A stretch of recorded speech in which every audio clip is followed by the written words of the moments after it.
Good afternoon, everyone. I'm Judy Woodward, the History Coordinator of the Ramsey County Library, and it is my pleasure to welcome you to this third talk in J.B. Anderson's new series.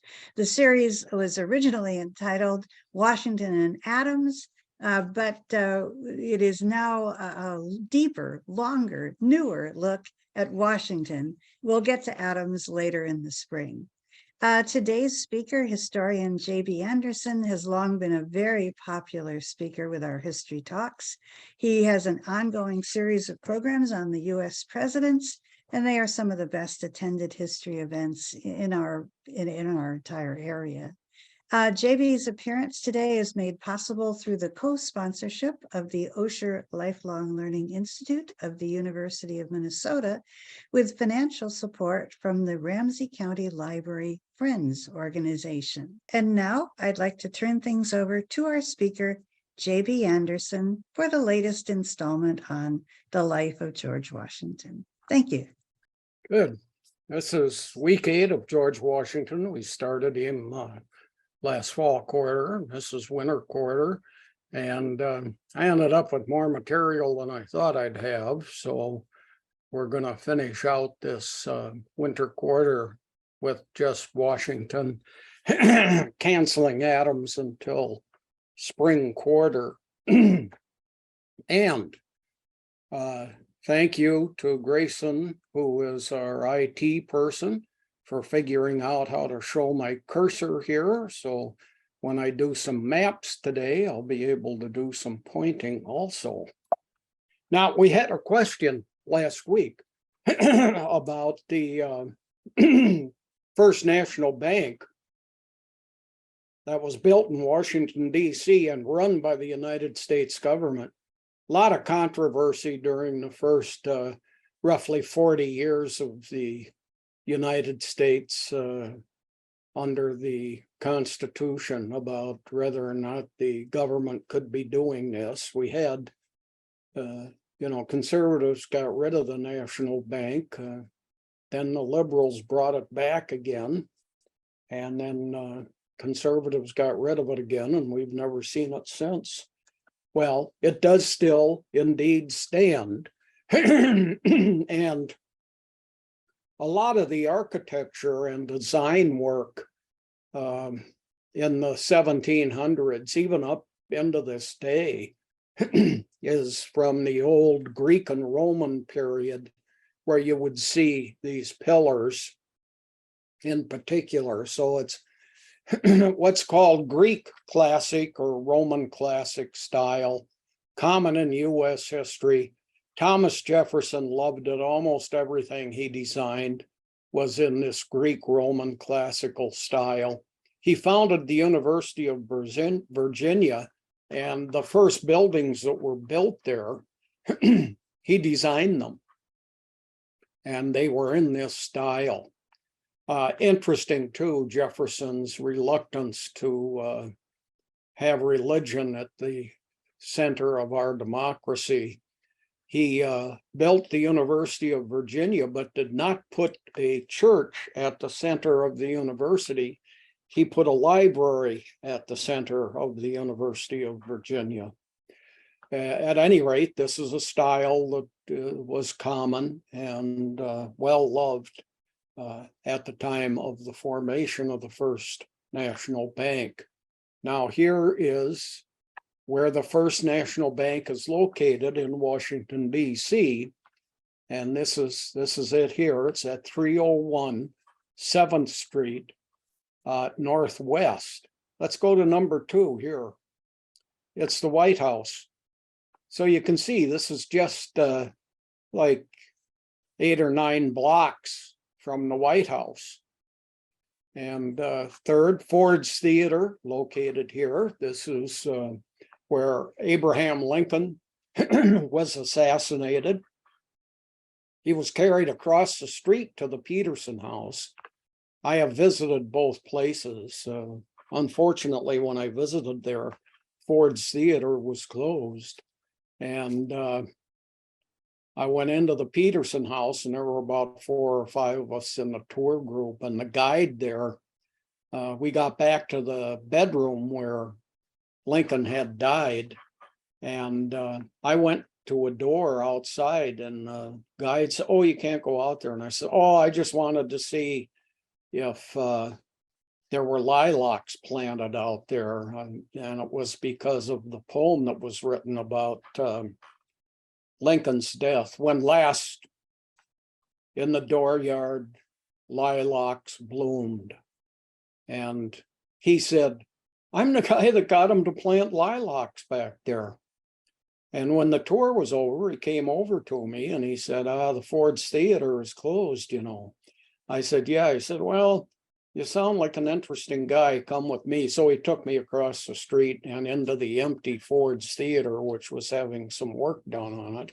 So I got a bit of a tour there. Fourth, U.S. Capitol building down here in the lower right.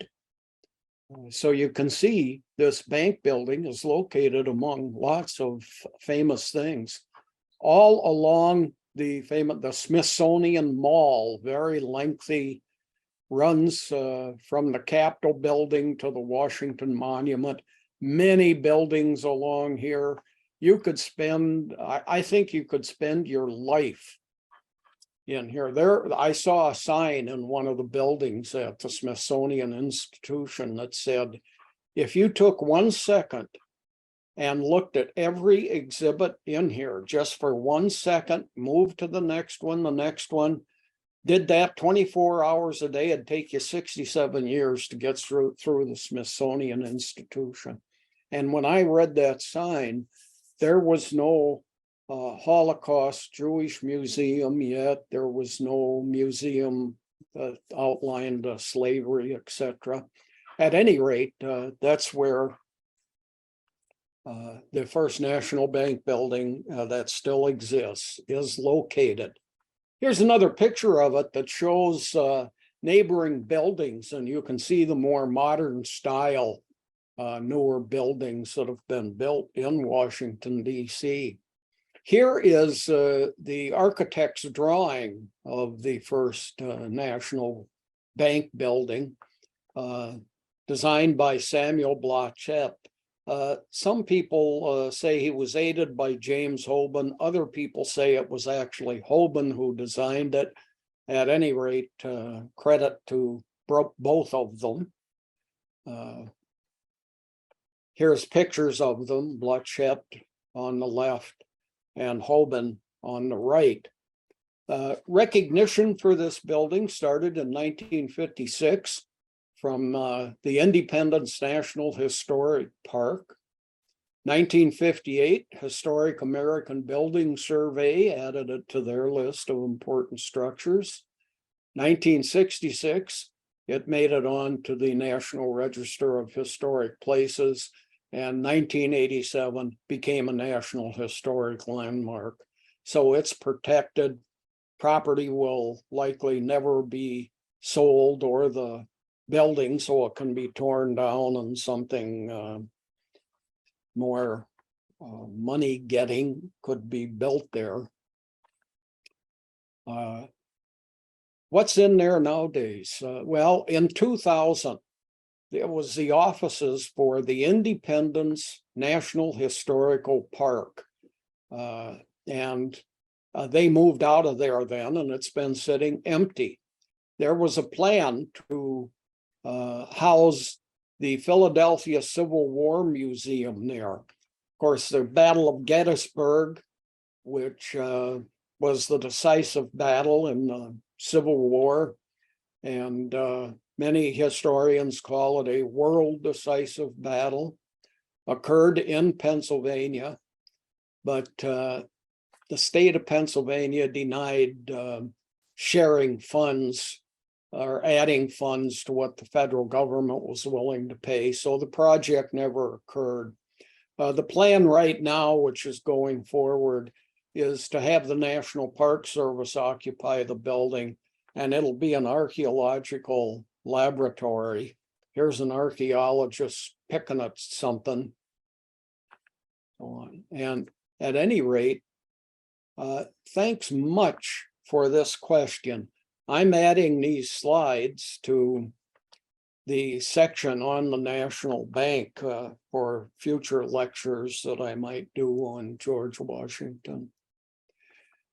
We had talked about lots of positive things about Washington in our recent lectures, and we're going to talk about some negatives right now, and these are Washington's attitudes toward Native Americans that we're going to discuss. And he was pretty negative about Native Americans.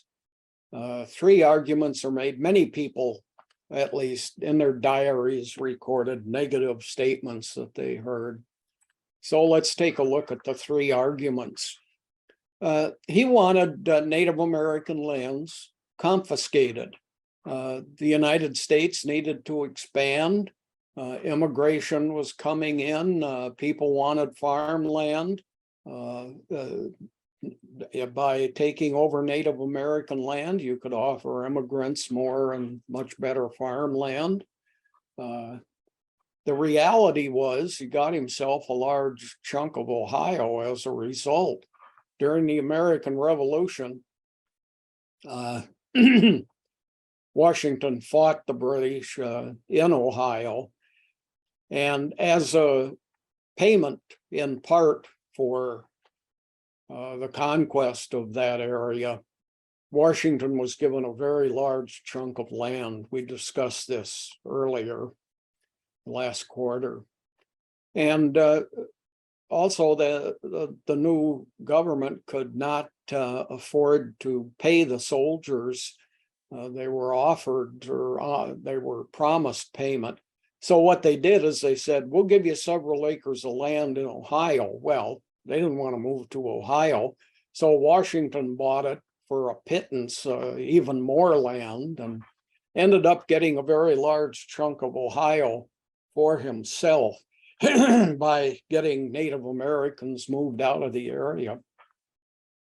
The smaller map on the last page, take a look at it. Sorry, it's kind of blurry. I just couldn't get it fixed. I've got a better one coming up. But everything in red is Native American lands. 1776, the beginning of the American Revolution, or the War for Independence, saw all the land in red there was controlled by Native Americans. All the land in white was part of the colonies at the time. By 1850, upper right, the United States had gained control of native lands so that it owned nearly half of all the land in the present day United States. 1894, lower left, we're 44 years later. There are bits and pieces of Native American land. 2017, just 5 to 6 years ago, you can see even chunks of that have disappeared. Here are from the 1800s and then 1990, but you can see 1850, about upper left, about half the land here, everything in white, is now part of the United States or a territory of the United States. Everything in red is still native land. Just 15 years later, at the conclusion of the Civil War, you can see the United States has taken over the entire West Coast area and made inroads into the Southwest. And 1880, another 15 years later, huge chunks of native land have been taken over by the United States. And in 1990, you can see reservations have dwindled down to basically the dots on the map. And I don't know what this means. Land taken from whites. I think they mean land taken from natives is in white. At any rate, somebody, either I'm not understanding it or somebody followed up with the captioning. Thought you might be interested in looking at Minnesota during this time period. In the South, were the Sioux, Native Americans. That's the name that was given to them by white settlers. Many of these names are French in origin, Sioux. Then in the north were the Ojibwe. Again, that's the European name. Anishinaabe is most common today for northern, and it's the native name for Native Americans in the north. Here they say Anishinaabeg and Bemidji Gamag, named for that area, and the city of Bemidji named for that tribal subgroup there. If native treaties had been honored to this day, the United States would be everything that you see in orange, and native lands would be everything that you see in green. So you can see the United States would probably be 1/3 the size that it was. And in part, Washington was a person that did not honor those treaties, but the breaking of those treaties occurred heavily throughout the 1800s. Native Americans were not made U.S. citizens till 1924.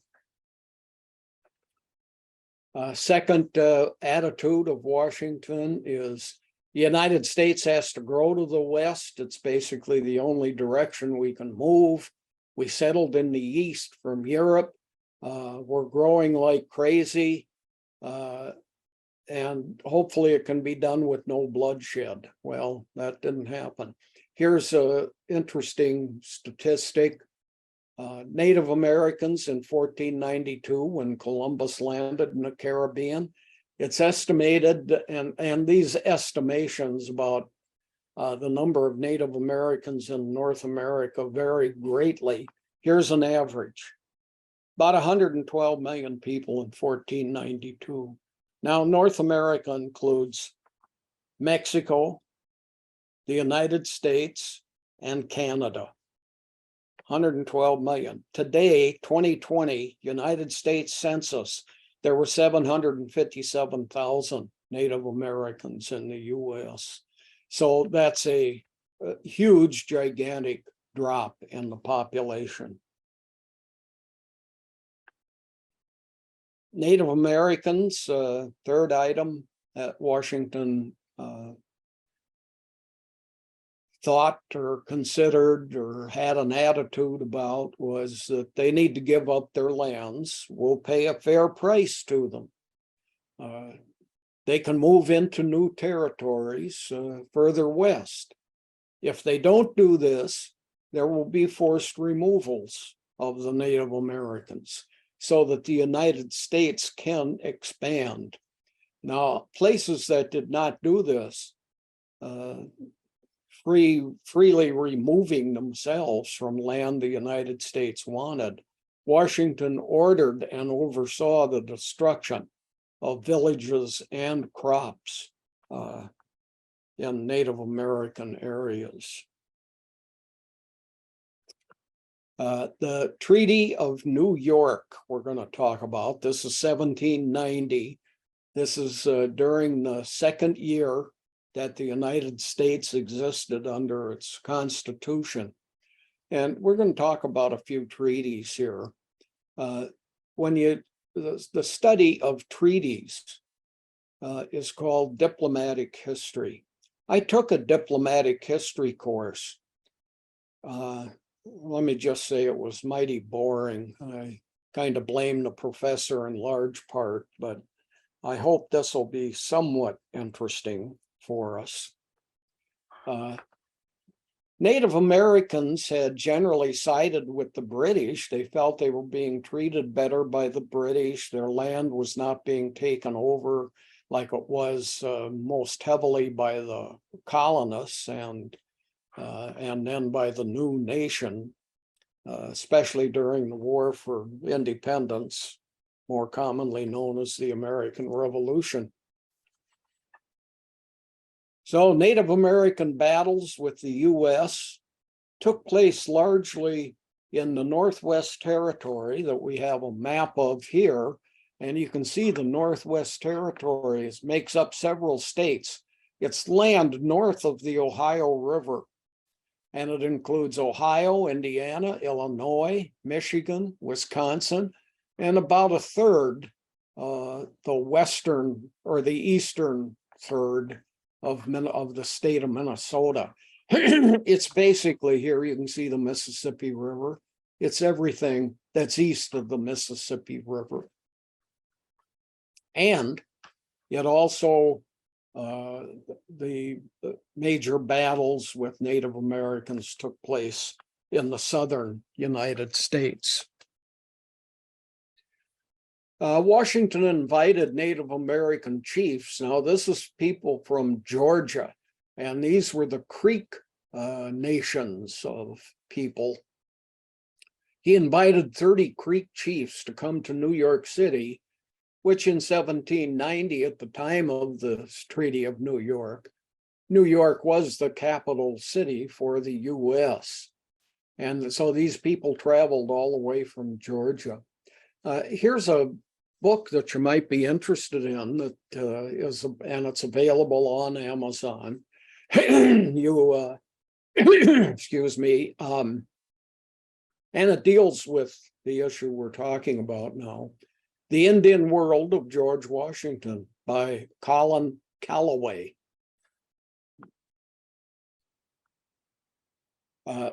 Treaty had 5 elements. First of all, Indian land.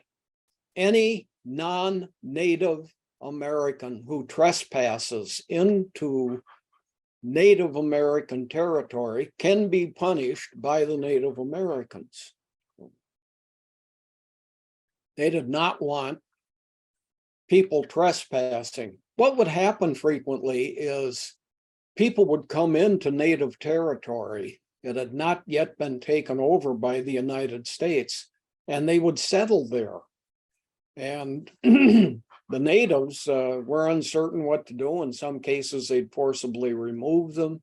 Other cases, they'd leave them alone and let them sit there. And so the Native Americans said, what can we do with these people that are moving into our land? So this treaty said, you can capture and punish them. Second major element is that major portions of Native American lands were to be ceded to the United States. Now, these Creek nations were located primarily here in Georgia, and this is a map of the state of Georgia. Let's take a look at what happened. The earliest dates for the acquisition of Native American lands in Georgia was along the coast. You know, why the coastal area? Well, they had ports. We were trading primarily with England, and we needed those goods. And this land was actually acquired then by Britain, by the colonies. And you can see here these islands, 1757, this little chunk of land here in 1733, this entire coastal area along the Atlantic Ocean, you know, dates from 1783, 1773, 63, etc. This was the most valuable land for the colonies and for the United States because it was on the Atlantic Ocean. Now we're talking about the Treaty of New York in 1790. I've circled in red here. Here is the land that was ceded to the US by the Creek nations with this treaty in 1790. So we gained a huge chunk here, the US did, of internal space in Georgia. You can see by the mid-1830s, we'd pretty much gotten all of it.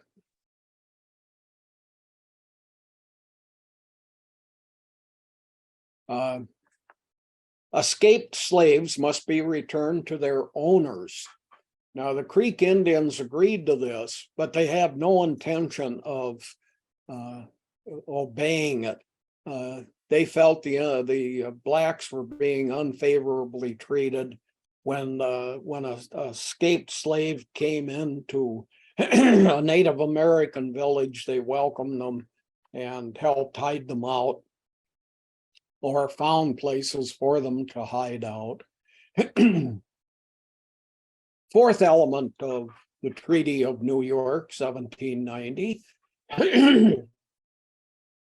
Creek Indians who were accused of crimes against the United States, those Creek Native Americans had to be turned over to the United States for justice and punishment by the US. So Native Americans, you may not commit crimes against the US, at least in your territories located in the present-day state of Georgia. And fifth, you need to become agricultural. If you're still nomadic, you need to get settled. And agricultural supplies and tools will be made available to you. Many of the Creek Native Americans in Georgia were already settled agricultural, non-nomadic peoples. But here's a showing of a variety of tools needed for agriculture. And it was agreed that the new United States would provide such tools. And basically it was, you need to become more like us, Europeans, settled agricultural communities. This was the first treaty between the United States and Native Americans, and it was roughly a year after we had become a nation under the US Constitution. A Treaty of Greenville. This is a 1794 treaty. It's we're now into George Washington's second term. Now, don't confuse Northwest Territory, which it's called in the United States, with the Northwest Territory of Canada. Here's Canada, and this is the Northwest Territory in red. But there is a Northwest Territory in the United States, and we've seen this map previously today, showing you the states that are involved. So, my mother was from Canada. She was from Alberta, a town right here, just 12 miles over the border and about 4 hours north of the US border. And I have cousins who live on this lake up here in the Northwest Territory. And my grandmother, after all the kids were raised, was a cook on a tugboat that took supplies into towns around this lake. There was a river, and she'd take the tugboat up the river, and then they would drop off supplies, and she cooked for those people. So at any rate, here where the pointer is, this is the Northwest Territory that we're talking about. Where's the name Ohio come from? There's a native word, Ohio, and it means great river. And of course, to the south of Ohio is one of the major rivers in the United States, also bearing that name, the Ohio River.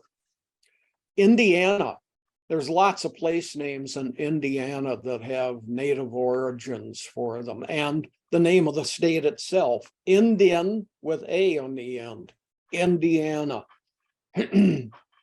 Minnesota is a native word, means cloudy, muddy water. There's other meanings for it, but I thought that was the most humorous one. Michigan, Michigama, native word that means large lake. So Lake Michigan, as you can see here, is indeed a very large lake. And Wisconsin, Mescosting, is a native word, means wild rushing channel. And there's a place where there's huge rapids in the state of Wisconsin. And so that's how the name got picked up for naming Wisconsin. Another possibility is Wisconsin. Now, this was the name given by natives to a bank of a river, a bank in the stream that birds would dig a hole in, and then they would nest in there. So the bank of the river was not a gentle slope down to the river. It was land and then a vertical drop to the river, leaving a foot or more of what looked like a wall exposed. And then birds could dig a hole and perch there. This treaty, the Treaty of Greenville, ended a major battle between the United States and Native Americans, known as the Battle of Fallen Timbers. And this map of the state of Ohio with that red arrow, at the tip of that arrow, this is where the Battle of Fallen Timbers occurred. And it was the United States fighting Native Americans. The treaty had four major elements. First, let's take it, where'd the name come from? Here's Fort Greenville in Ohio. So the Treaty of Greenville comes from this fort area here. And again, up here at this green arrow, that's where the Battle of Fallen Timbers occurred. Now, here's a line that was established by this Treaty of Greenville. And you can see the line runs northward, almost along the border of Ohio and Indiana, then turns eastward, forming this east-west line, over to a river here, and then heads north to Lake Erie. Everything north of this line was Native American land, or in this case, to the west of that line. Everything to the south here, that was land that now belonged to the U.S. Now, the United States had a second element here, that we're worried about the British possibly attacking us from Canada. We need to protect against that, especially along the Great Lakes, because they've got lots of ships, they can bring troops in. So the treaty included that the United States could build forts along the south side of Lake Erie, pictured here by this red line. Now, we could also do the same thing along Lake Michigan. So all around Lake Michigan, this treaty says the United States can have forts in order to prevent a British attack coming in from Canada.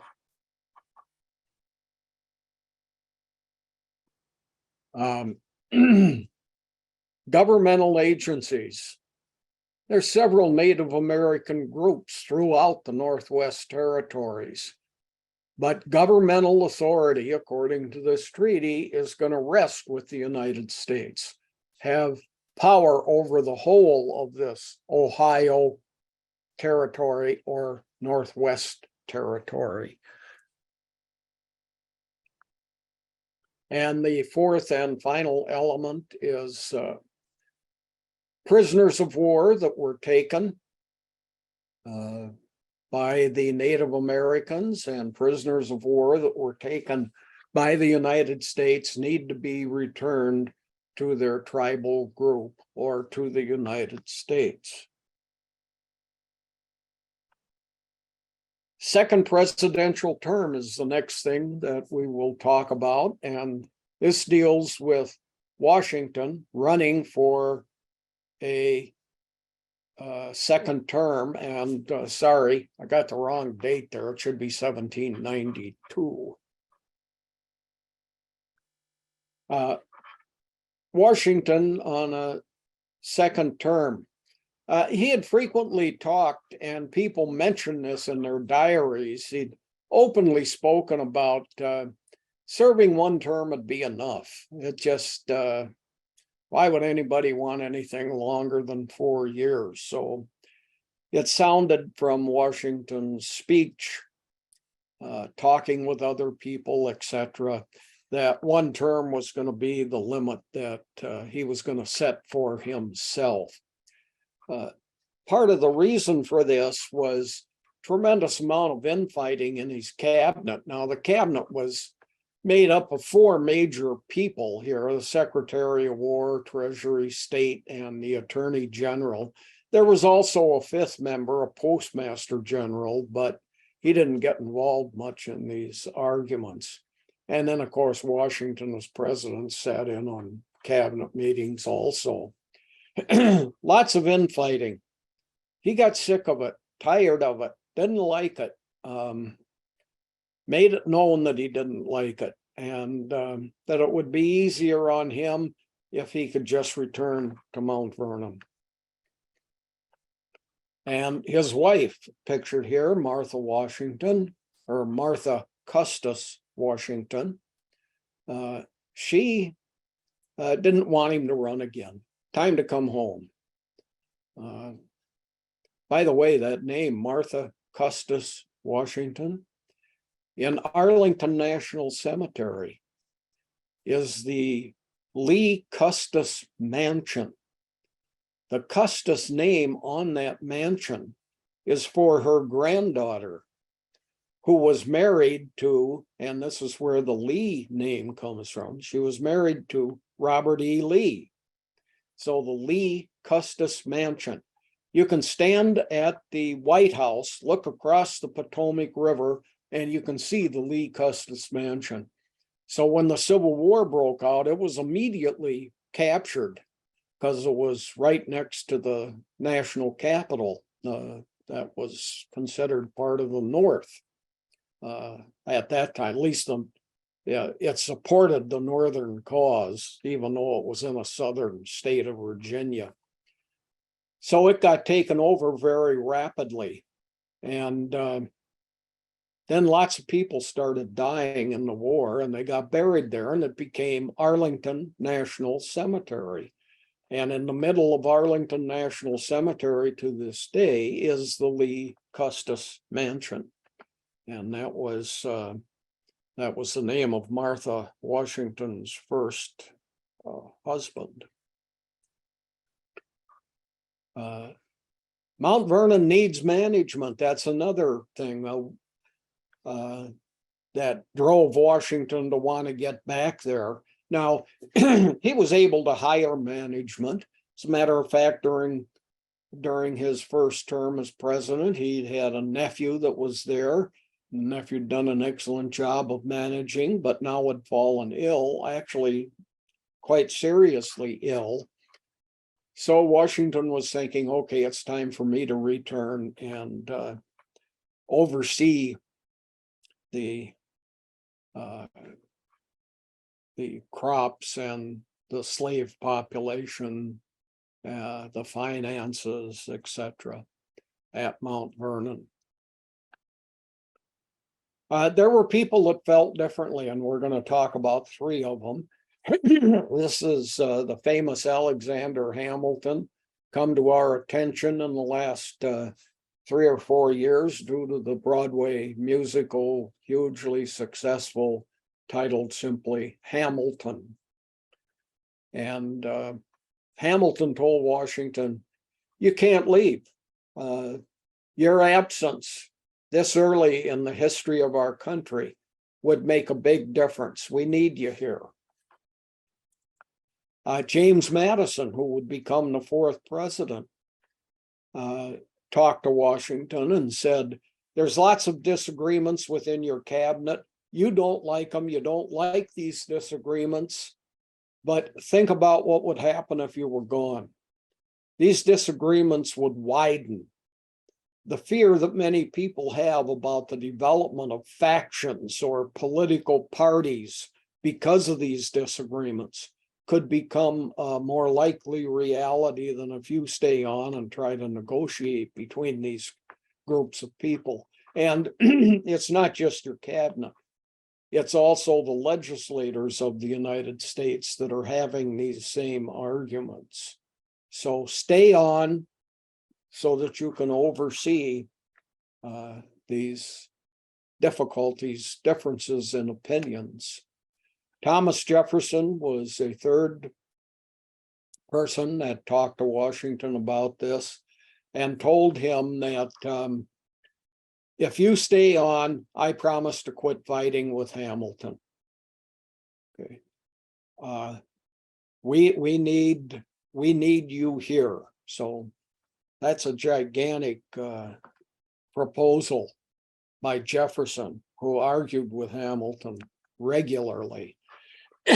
Well, those people coming to Washington with these arguments convinced Washington. He said, fine, I'll run again.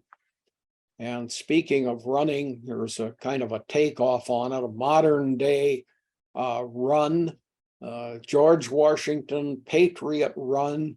Here's a George Washington reenactor walking very rapidly across this area where they have this annual Patriot Run, mixing the words, run meaning walking fast versus run meaning you're going to try to be president again. Second term stuff.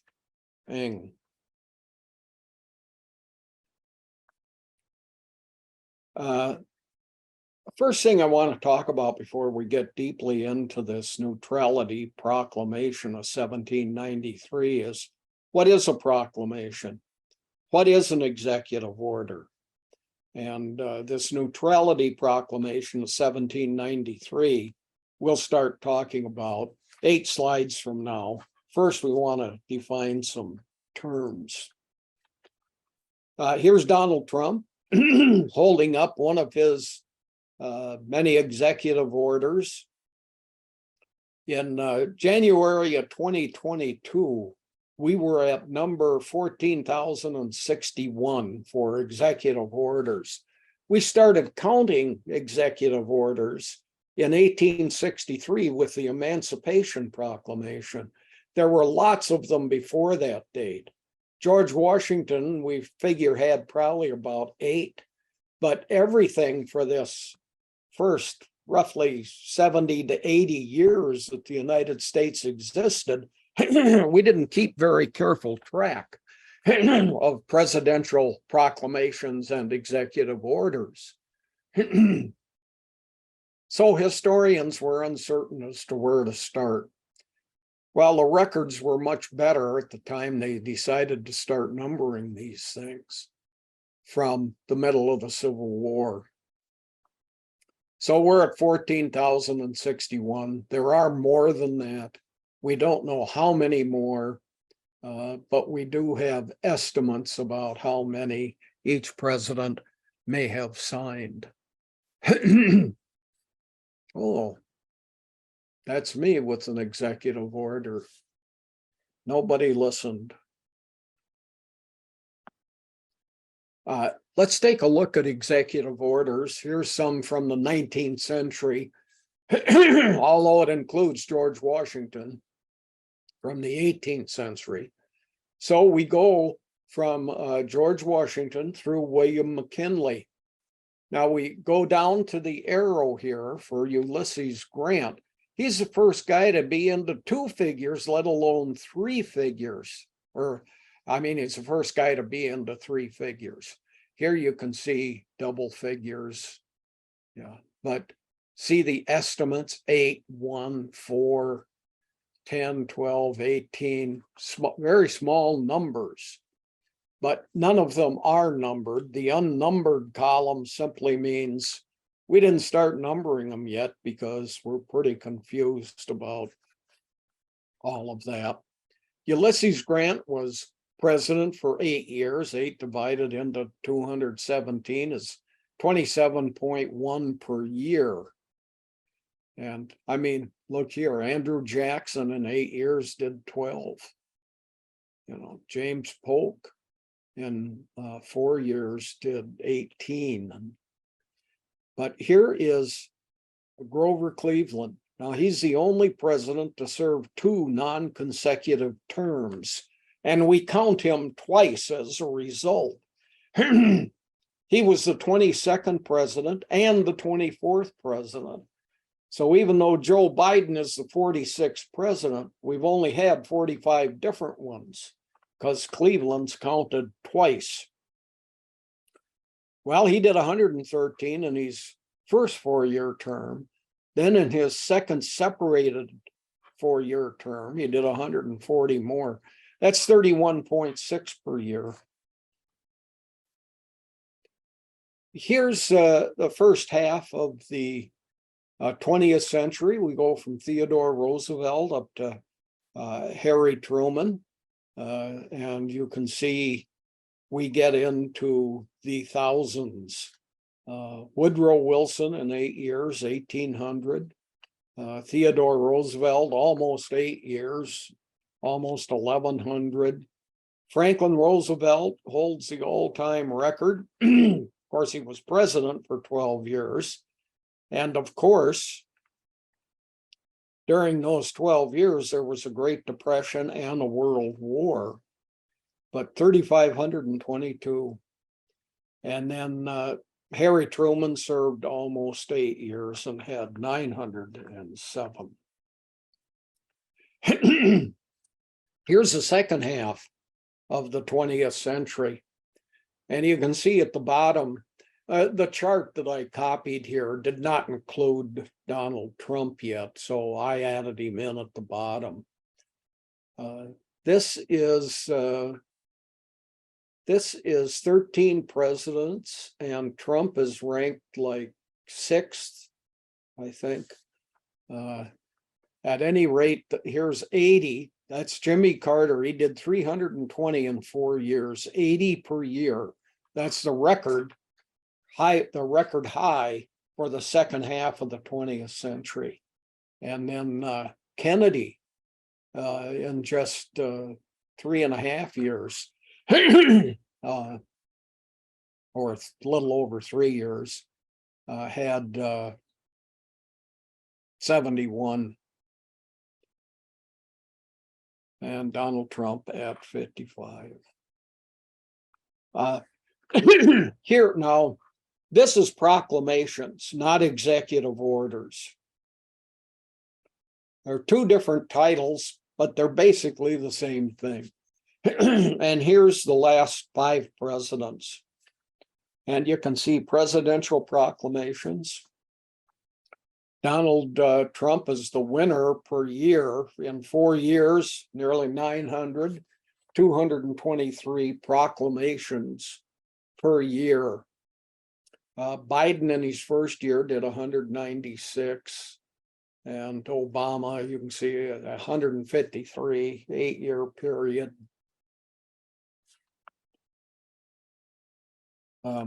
Now, presidential proclamations and presidential executive orders have the force of law.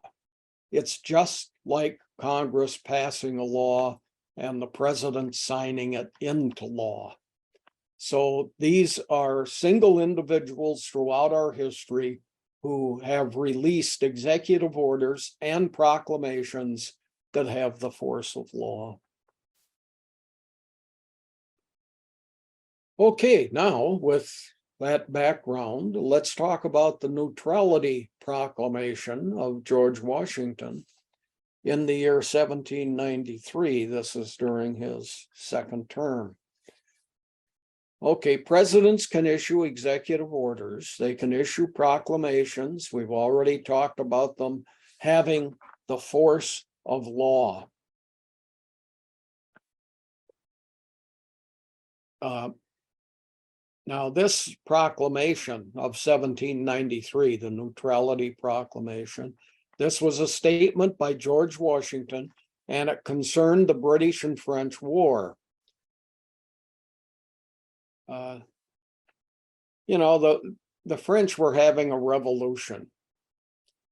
Anytime there's a lot of internal trouble in a nation, another nation can say, hey, perfect time to invade them. We might be able to take them over. So the British did that. And you had the British fighting the French at the same time as they had an internal revolution going on. So what are we going to do about this British and French war? And that's what the Neutrality Proclamation is about. Legal action will be taken against any United States citizen, according to Washington's proclamation here, who does anything to aid Britain or to aid France on the high seas during this war. So he's making it illegal for American citizens to aid Britain or France during this war. U.S. is going to be neutral, second element of the Neutrality Proclamation, in European hostilities. So Washington includes all of Europe in this, not just this current war between Britain and France. Now, the Neutrality Proclamation of 1793, we're going to talk about the division. How did people in the United States feel about it? It became a divisive issue. So Jefferson first. We should ask European nations to pay us for our neutrality. It would put lots of money in our treasury. It would aid us in our finances. And it would help them because we're not going to go to the aid of their enemy then either. So make them pay for our neutrality. Alexander Hamilton, he said, no, you got to negotiate neutrality. It's not something people pay for. Here is a statue, picture of a statue, and it's Ben Franklin and Louis XVI, the French king. Franklin was an ambassador to France on more than one occasion and did a lot of negotiating with the French. So Hamilton, you negotiate neutrality. It's not something somebody has to pay for. Okay, let's take a look at who's for and against here. Arguments for and arguments against. Here's three arguments about neutrality that we're going to look at. Constitutionality, defense versus offense, and broader warfare. Okay, first, neutrality proclamations. Are any of these proclamations that a president gives, are they constitutional? How about ones that deal with foreign affairs or who the United States is going to support or not support, like neutrality? And there are people who said, no, these things they're unconstitutional. Only Congress can declare war, and this deals with war. Neutrality deals with war. So other people that said, yes, the president can issue such a document. Neutrality proclamations are indeed constitutional. So that led to additional divisiveness within the United States. Defense versus offense. Okay, the United States already has a defensive agreement with France. And if we claim neutrality, we are violating that agreement. So this neutrality proclamation of 1793 is in violation of an agreement that we have with France, who came to our aid during the American Revolution. Okay, there's a defensive agreement with France. However, Britain, this British and French war, it's not a defensive war, it's an aggressive war.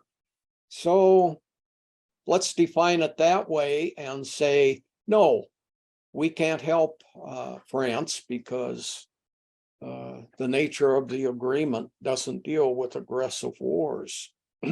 Even though it wasn't the French that attacked the British, it was the other way around. Broader warfare. If the US sides with France, then the concern in the United States and with Washington and many of his advisors, and with the Federalist Party in particular, was other countries are going to attack us. If we side with France, Britain's already fighting a war with France. Spain has attacked France. Native Americans in the past sided with the British and Canada against the United States when we were fighting our revolution, etc. So all of a sudden, we could have three major groups: Native Americans on our continent, Spain and Britain in Europe coming across the Atlantic to fight us, simply because we have sided with France in the war. So if we aren't neutral, we're going to open up a broader warfare. Okay. All of this led to some resignations that were of great significance. 1793, Jefferson was upset by Washington's neutrality proclamation. He was a supporter of France. He'd been the ambassador to France. He felt we had a revolution. They're having a revolution. We owe it to them. We should be supporting the French. I resign. So he resigned as Secretary of State as a result of this neutrality proclamation. In 1794, Hamilton quits as Secretary of the Treasury, and he gives two reasons that are kind of unrelated, but his wife had had a miscarriage and he wanted more money, and he wasn't making enough working for the federal government. So I want to seek private employment someplace, and private employment will offer me a greater wage than does the United States government. Interesting concept there, somebody simply leaving government employment in order to make more money in the private sector. What do corporations do today? They frequently offer experts from within their corporation to work for the federal government. Let this guy come on in. All you have to do is pay him $1 and he'll advise you free of charge and work in some federal agency, etc. What's really happening is that guy working for $1 a year is making contacts within the federal government to gain contracts for his company when he leaves federal service and goes back to work for that company. So Hamilton quits. Here's an alternative reason. Jefferson's gone. I don't have anybody to fight with around here anymore.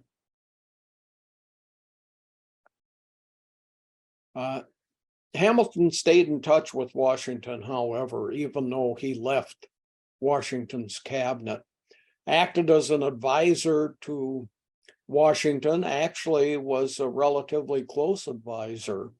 And Washington's very famous farewell address, Hamilton helped to write that.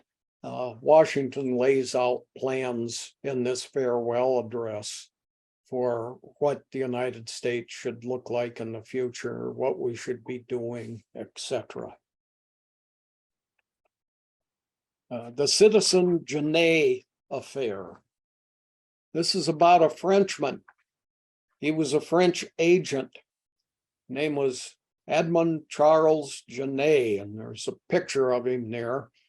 In 1793, he was sent to the United States by the French to argue for help against Britain and Spain that had invaded France.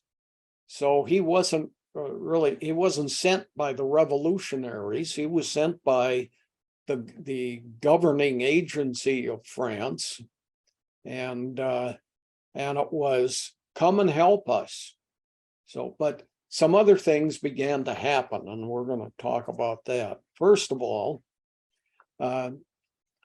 Genet landed in the port city here of Charleston, South Carolina. He got off the boat, started talking to people about how France needed help, and was absolutely amazed at the number of people that said, yes, we side with France. Thanks for your help during our revolution. We don't know why our government isn't aiding you. And these US citizens who were not following Washington's neutrality proclamation came to be called privateers, or acting on their own. So Genet moves on to Philadelphia. Now, New York had been the original capital of the United States. It had now moved to Philadelphia, Pennsylvania. That's where the US Capitol was located. He brought some of these South Carolina privateers with him, and then he met with people who he knew wanted France to have US support. That was Jefferson and Madison. So you've got a guy from France, Genet, with a group of privateers, US citizens not supporting the neutrality proclamation, and Jefferson and Madison. And they're a coalition now within the United States.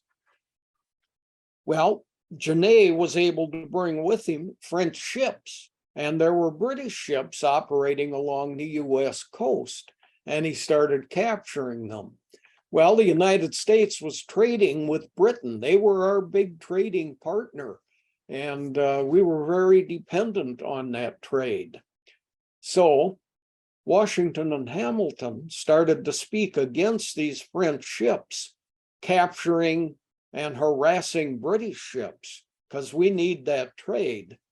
Now, Jefferson and Madison, who favored France against Britain, spoke against this capturing also. We don't want the war to come here. So here is a rare moment of cooperation between these two opposing groups, Jefferson and Madison, Washington and Hamilton. Washington wrote to Genet, basically said, stop it. This is a letter of Genet's unrelated to this incident, but I thought you might like to see. There's a letter in the French language from Genet. On the right here, you can see bleed through from the other side. He's writing on both sides of the sheet of paper. And then I took this portion of his signature and highlighted it, magnified it over here, just so you can see what it looks like. And here it says Genet, and see these lines underneath it. People would often draw circles or a series of lines under their signature, and it's called a serif, S-E-R-I-F. Back in 1980, I'd had a book come out in 1979. I got a $2,000 advance on the book. A lot of money, 1979. And my wife and I went to New York City for the summer. And she said, you ought to take 10% of that and use it for something. So I bought I bought an autograph of Charles Dickens. I think I probably told you the story. And 30 years later, I see it on a letter, similar content, Charles Dickens, and saw it on Antiques Roadshow. And they said $12,000. Oh, what? I paid $80 for that thing. And the signature didn't have any lines under it for Dickens. And the guy said, if it had lines, $16,000. Mine has the lines. Washington and his cabinet, they contact the French government and they basically say, take this turd back, recall Genet is what they were saying. Get him out of here. He's causing trouble. You guys are fighting the British off our coast. He's rallying U.S. citizens against U.S. policy, etc. So the French replied, yeah, send him back here. And the Americans then thought, what's really going on here? And the alternative theory that he didn't get his job accomplished, they're going to guillotine the guy, have him executed because he failed in his mission. So here was it's a political cartoon from the day. Here's a guillotine and Genet is lying in it. And George Washington has his hand on the cable that will release the execution device. So Genet is instead invited to stay in the United States, stop doing what you're doing. He ends up becoming a citizen. He lives in the state of New York. He dies in 1834. It's 41 years after this incident, and he's 71 years old. The Naval Act of 1794. The United States had one ship in its Navy during the 1790s. Started getting worried about that's really not enough to defend us. Congress passes an act to build 4 additional ships. And these 4 ships will have 176 guns. That's 44 guns per ship.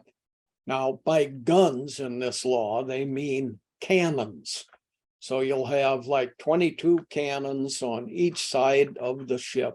You can fire in either direction. But they added to this. They said, okay, we're going to build 2 more ships. That'll be a total of 6 new ones being built. It'll be a total of 7 ships now in the U.S. Navy. And these 6 ships will have 248 guns between them, or cannons. So why a Navy? Well, part of the problem was, all we've talked about here is a tremendous amount of trade between Britain and the United States. Well, there was also a great deal of trade between the United States and the Mediterranean Sea nations.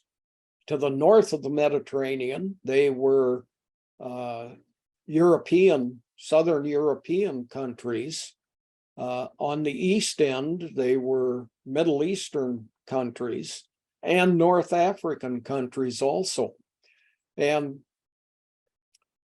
these privately owned U.S. trade ships were being captured in the Mediterranean. And the United States government started saying they need protection. So we're going to build 6 more ships, add it to the one we've got, arm them heavily, and we can patrol this Mediterranean Sea area against pirates who are taking over privately owned U.S. ships. A lot of U.S. military history has involved protection of United States corporations. Pirates operated primarily out of Tripoli, part of Libya, located here, and Algeria, located here. At the time, Algeria, these were independent countries. Algeria was eventually taken over by the French. And this Tripoli should sound familiar. The United States Marine Corps got involved from the halls of Montezuma to the shores of Tripoli. This is what they're talking about in the Marine fight song. I wanted to go back and look at that. Okay. Many were opposed to the bill, and an amendment got added to it. If hostilities in the Mediterranean ceased, if the pirates quit capturing these privately owned US vessels that were building these ships for, if that all settles down, then we're not going to build these ships. These are folks that didn't want to spend money. So 1796, we sign a peace treaty with Algeria, the nation in green here. And again, not French territory yet, not till 1834. So 1796, we got a peace agreement with Algeria. Things have started to settle down. And according to the act, the construction of these warships has to be stopped. So Congress says, okay, but we're going to build half of them. Half of those proposed 6 ships will be built. But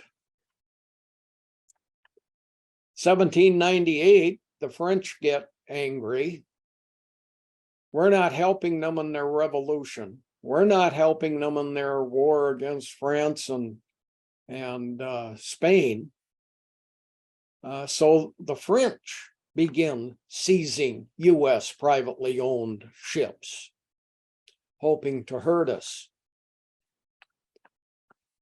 So Congress now votes, okay, we're back to building all 6 of these ships again.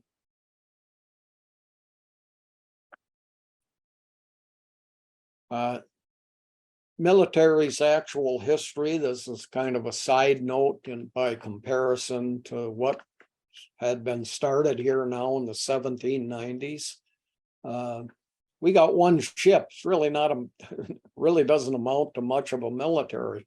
Why have a military, especially when it's protecting privately owned corporations, companies in the United States? Should this be a major goal of the United States military? Today, Somali pirates are taking oil tankers into their possession and then demanding from the private oil companies in the US large sums of money for a release of the crew and the oil that is on board that ship.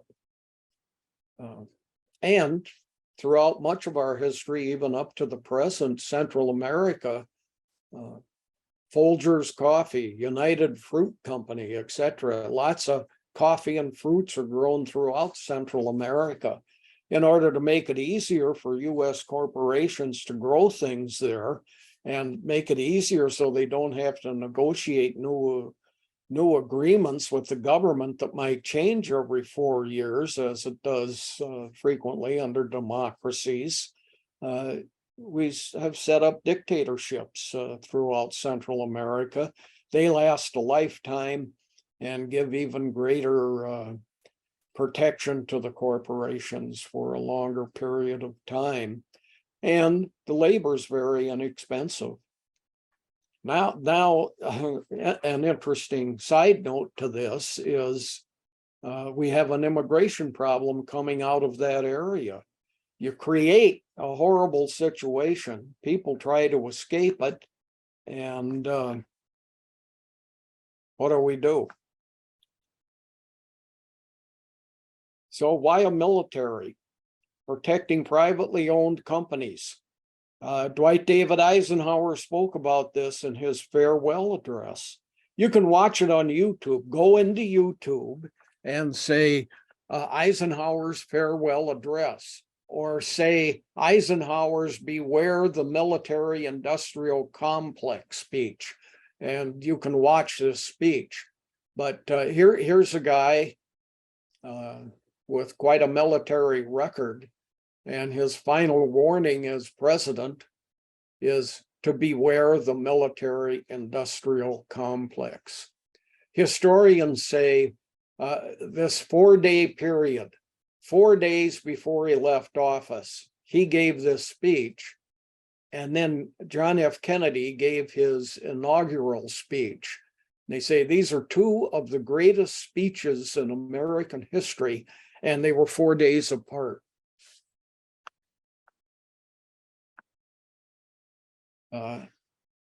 Now, to talk further about these two great speeches in 4 days, Malcolm Moose was president of the University of Minnesota after he'd been an advisor, a speechwriter to Dwight Eisenhower.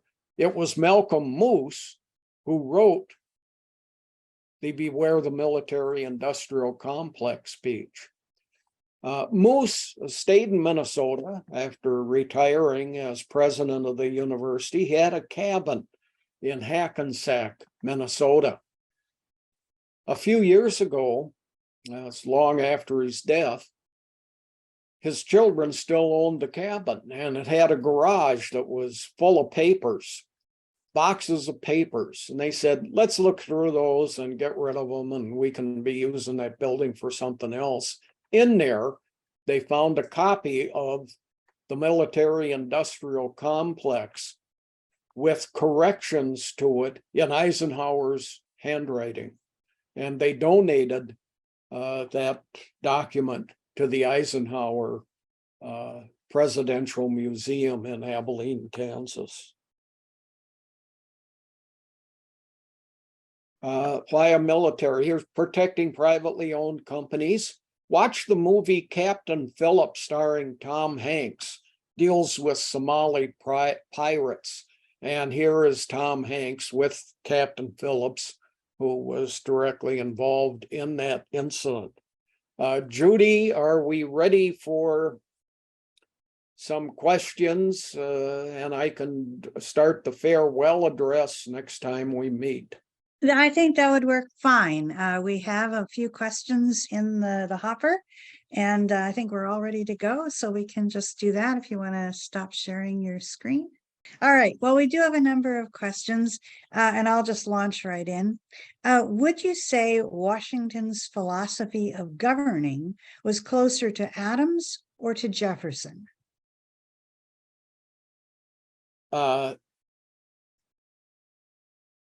Washington had trouble with both of those guys. Adams, vice presidents had very little power. It wasn't until Jimmy Carter, and he wanted the Minnesotan, who was his vice president, to be Walter Mondale. And Mondale said, only if you give me some decent jobs to do. I don't want to sit around like vice presidents have throughout our entire history. So Adams had that going against Washington. He wasn't invited to cabinet meetings. He was given nothing to do. Jefferson did not like Washington because Jefferson wanted support for the French who'd helped us in our revolution. Now, I contend Adams and Washington were both Federalists. A lot of people say Washington was neutral, but a lot of the policies he was working on and enforcing came out of the Federalist philosophy. So they all had disagreements with each other. Adams to Washington, Jefferson to Washington. Adams and Jefferson were at each other's throats. They absolutely hated each other.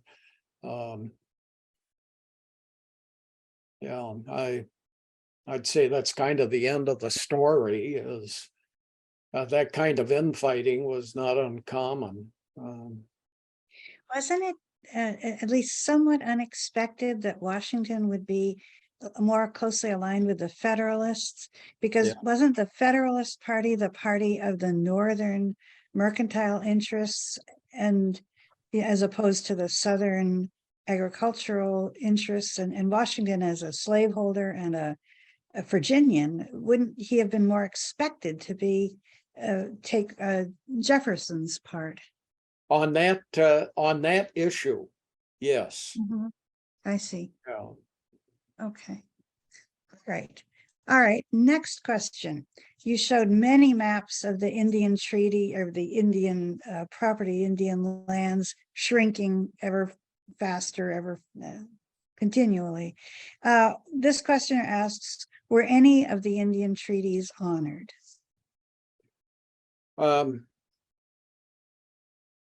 Well, I really don't know if every treaty with Native Americans was broken or not, or if some Mhm. have indeed stayed intact. My guess would be none, but Yeah. it's something I can look up. I I don't even, know. I don't even know the number of Native treaties. Mhm. I know someone put in the chat line, and I asked them to move the comment to this line so I could read it. And I don't see it here, but there was a comment about that quite recently, an Oklahoma treaty, I think she said, was honored in the sense that Indian rights were reasserted in parts of Oklahoma.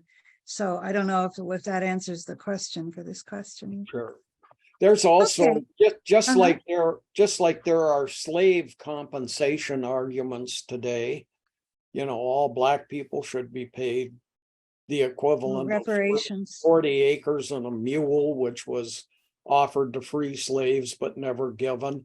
Same thing Yeah. with Native Americans. Probably the big advantage that they've gotten has come recently, and that is within our territory. Can we do anything that we want? Well, no, you can't. Well, how about if we have casinos? Well, that was allowed. Native American communities near large cities in the United States have become very wealthy as a result.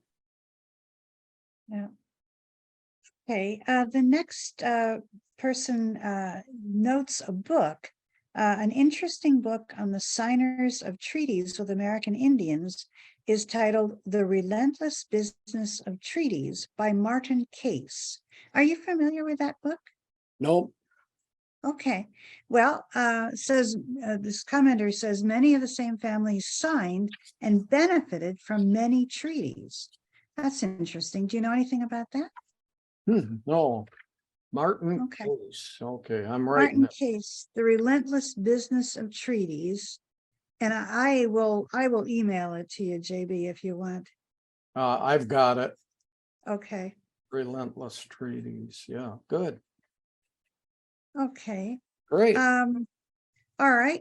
To what extent did George Washington's involvement with the Masonic Lodge influence his role in government and decisions that he made? And is that why we have the Masonic eye on the dollar bill? Yeah. Yeah. That's my question. No, there are many people that have written about the influence of the Masonic Brotherhood on U.S. politics, and they point to the dollar bill as an example, or our currency, and some of the symbols on our currency, which are very definitely Masonic in origin. There are paintings of George Washington wearing the Masonic apron, which is an apron around the race. Truman was the most noticeably outspoken Masonic president we've ever had, and he had the Masons do his funeral. which was the first time lots of Americans saw anything Masonic. But Andrew Jackson was a Mason, and it became an issue. John Quincy Adams and his father, John Adams, were opposed to any secret societies within the United States. There's no place in a democracy for secret societies. In the 1828 election between Jackson and Adams, this was an issue. And Jackson won that election, and Adams was the incumbent president. So it was an issue in politics, especially the first half of the 1800s. And there was a man in the 1840s who said, I'm coming out, I'm a Mason, I'm coming out into the open, I'm gonna announce some things about Masonic orders, etc. And then he was found dead. And that became a big issue. And there was a third party created called the Anti-Masonic Party. And they ran candidates in several elections in the 1830s and 40s. And so at one time, it was a major issue in US politics. Okay. I'm always struck by Washington's reluctance to stay on in office. You said that he was reluctantly persuaded to take a second term. And of course, history, as we know, is full of people who get in office and never want to leave. Most recent example I can think of is Vladimir Putin, who's been in office for 20 years now. Do you think it was just luck, just the sort of happy accident that Washington decided to leave when he did, or do you think that it was more than luck? And do you think that was important in the formation of our country, that Washington did have that reluctance to stay in office? Yeah, I think he was ready to get out. And there were concerns that if you run for a third term and die in office, it's going to look like the presidency is a life term. At the same time, there were lots of reasons why he didn't want a second term. And in a lot of ways, we maybe got lucky with Washington saying 2-term limit and or establishing a 2-term limit, and then people not breaking it until 1940, 150 years later. And then we passed an amendment to the Constitution that said you can't serve more than 2 terms or 10 years. I'll talk about that next week, I think, in more detail. But for this week, I'm afraid we're out of time. So I want to thank you, J.B. Andersen. Thank you, Grayson and Carmi behind the scenes. Thanks to the audience for being so attentive and coming up with excellent questions. We'll see you next week for more on the life of George Washington. But for right now, I'll say goodbye. Thank you.